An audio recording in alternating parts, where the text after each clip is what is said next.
மாண்புமிகு உறுப்பினர் செந்தில்குமார். மாண்புமிகு பேரவைத் தலைவர் அவர்களே வணக்கம்.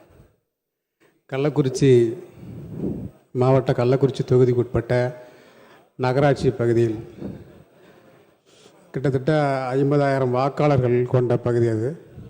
1,00,000 மக்கள் தொகைகளுக்கு மேல் இருக்கிறார்கள். அந்த பகுதியில் மீன் மார்க்கெட்டு, கடை, கோழி கடை, மாடு, ஆடு உள்ளிட்ட விலங்குகளை அந்த இறைச்சிகளுக்கு பயன்படுத்துகிற அந்த இறைச்சியின் கழிவுகள் ஒரே இடத்தில் அந்த குப்பை கிடங்கில் அந்த ஏரி இது ஆற்று வழியாக இருக்கிற கோமிகை ஆற்று பாலத்தில் கொட்டப்படுது. அதே போல் ஒவ்வொரு நாளும் நாற்றம் அதிகமாகிட்டு அந்த வழியில் எதுவுமே போக முடியாது. தியாகதுர்கம் ரோட்டில் பயணிக்கிற அந்த ஏகடி ஸ்கூல் பள்ளிக்கூடம் இருக்குது. ஒரு 15,000 மாணவர்களுக்கு மேலே அங்கே படிச்சுட்டு வராங்க. மாணவர்கள் அந்த வழியாக தான் போகிறாங்க. மாண்புமிகு பொறுப்பு அமைச்சர் தெரியும், அந்த வழியில் இருக்கிற வரப்போகிற அத்தனை பேருக்குமே தெரியும் எவ்வளோ நாற்றம் இருக்குது. அதாவது பொதுவான மழை காலங்களில் மிகப்பெரிய சிக்கலாக இருக்குது. அந்த இடத்த கடந்து வரவே முடியல, அப்படியான ஒரு சிக்கல் இருக்குது. அதே போல் ஆடு அடிக்கிறது, மாடு அடிக்கிறது, இந்த மாதிரியான இடங்களுக்கு நகராட்சி சார்பாக பொதுவான ஒரு இடத்தை தேர்வு செய்து அந்த இடத்துல அந்த இறைச்சி கடையை வச்சுருந்தா அந்த கழிவுகளை கொட்டுறதுக்கு நகராட்சிக்கு தெரியும். அதே போல் இன்னொரு கேள்வி இருக்குது பேரவைத்தலைவர்களே, ரொம்ப முக்கியமான கொஸ்டின். அதான் முக்கியமானதான் பேச்சு. நாள் அங்கே எங்கிட்ட வைக்கிற கோரிக்கைகளே எம்எல்ஏ அதில் தான் போகிறாரு வாங்கிட்டு நீங்கள் இன்னொரு அமைச்சர்களே. அதுக்கு இன்னொரு கொஸ்டின் இருக்குதுங்க அமைச்சரவர்களே, பேரவைத்தலைவர்களே. அமைச்சர் அவர்களும் சட்டமன்ற உறுப்பினர்கள் அது வழியாக போகிறோம் வரோம் அத்தனை பேருமே மக்கள் எங்கள்கிட்ட வைக்கிற கோரிக்கை, அந்த நாற்றம் இவ்வளோ தூரம் நாற்றம் அடிக்குது, அதை துப்புரவு பண்ண மாட்டீங்களா, அதை மாற்று எடுத்து கொட்ட மாட்டீங்களா அப்படின்ற கோரிக்கை இருக்கு. கேள்வி போட்டு இப்போ என்ன பேச விட்டாதான் பேரவைத்தலைவர்களே நான் சொல்ல முடியும். நான் சொல்ல வர கருத்து இருக்கிற சூழல் சொல்றேன். டிமாண்ட் இல்லை, இது டிமாண்ட் இல்லை, கேள்விதான். பேரவைத்தலைவர்களே கேள்விதான், கேள்விதான் சொல்றேன்.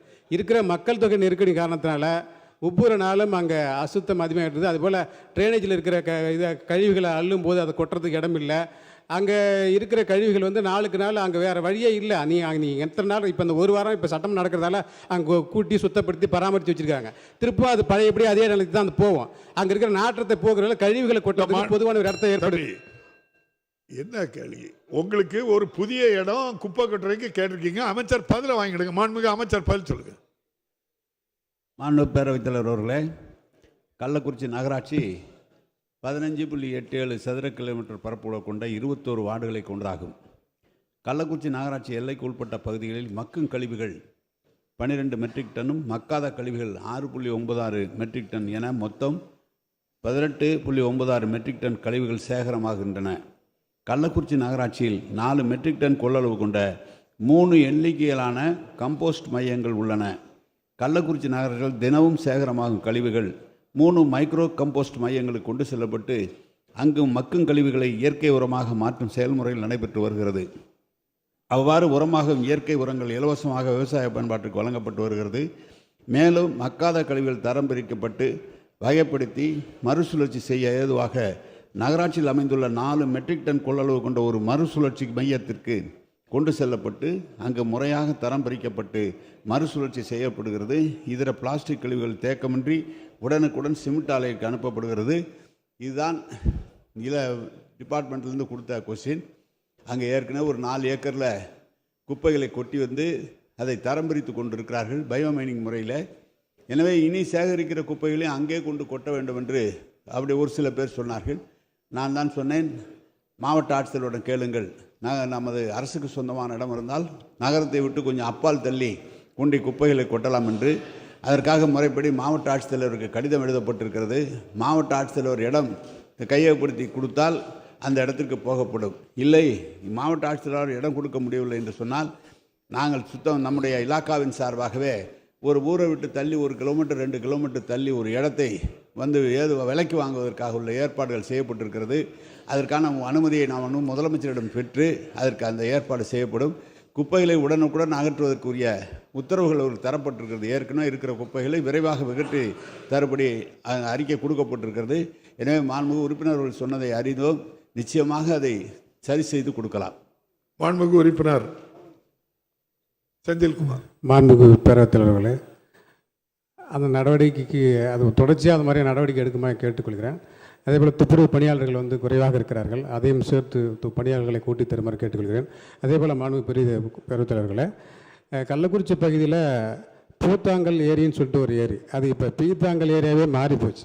அந்த ஏரியை சுற்றி இருக்கிற கிட்டத்தட்ட ஒரு 15,000 மக்கள் அந்த பகுதியில் தான் வசிக்கிறாங்க. 2-3 வார்டு சேர்ந்த மையப்பகுதி அந்த ஏரி. அந்த ஏரியோட தண்ணி வெளியில் போகிறதுக்கு எங்கேயுமே அதுக்கான போக்கு இடம் வழி இல்லை. ஆகையினால தண்ணி அங்கே இருக்கிறதால தண்ணியோட பச்சை நிறமாக மாறி அந்த முழுக்க துர்நாற்றம் வீசுகிற சூழல் அங்கே இருக்குது. அங்கே தண்ணி அங்கே தேங்கி நிற்கிறதுனால அந்த பகுதியில் இருக்கிற நிலத்தடி நீர்கள் ரொம்ப அதிக அளவில் பாதிக்கப்பட்டு அங்கே இருக்கிற மக்கள் தண்ணியை வந்து உப்பு நீராக மாறி வேறு விதமாக நிறைய நோய் தொற்றும் அபாயங்களை ஏற்படுத்தி கொண்டு அந்த நாற்றமும் நோய் தொற்று ஏற்படுத்துது. அதேபோல் நிலத்தடி நீரின் காரணமாகவும் அங்கே இருக்கிற மக்களுக்கு நோய் தொற்று ஏற்படுற சிக்கல் ஏற்படுகிறது. அதனால் அந்த தண்ணியை அந்த ஏரியை தூய்மைப்படுத்தி கொடுக்குமாறு மாண்புமிகு பேரவைத் தலைவர்களாக அமைச்சர் அவர்களை கேட்டு அமர்கிறேன். மாண்புமிகு அமைச்சர் அவர்கள். மாண்பு பேரவைத் தலைவர்களே, மாண்பு உறுப்பினர் குப்பை கொட்டுவதை பற்றி பேசி இதை எடுக்க வேண்டும் என்று சொன்னார். நாங்களும் துறையின் சார்பாக இடம் மாவட்ட ஆட்சியருடன் கேட்டிருக்கிறோம். அப்படி இல்லை என்று சொன்னால் அதை உரிய முறையில் வெளியிலிருந்து விலைக்கு வாங்க வேண்டும் என்று சொன்னால் முதலமைச்சருடைய அனுமதியை பெற்று அதை செய்யலாம். அதற்கு நாங்கள் இலாக்கா பார்ப்பதை போல சட்டமன்ற உறுப்பினர் இடமிருந்து தேர்வு செய்து கொடுத்தால் அதற்கு உரிய விலையும் நாங்கள் கொடுக்க தயாராக இருக்கிறோம். ஒன்று.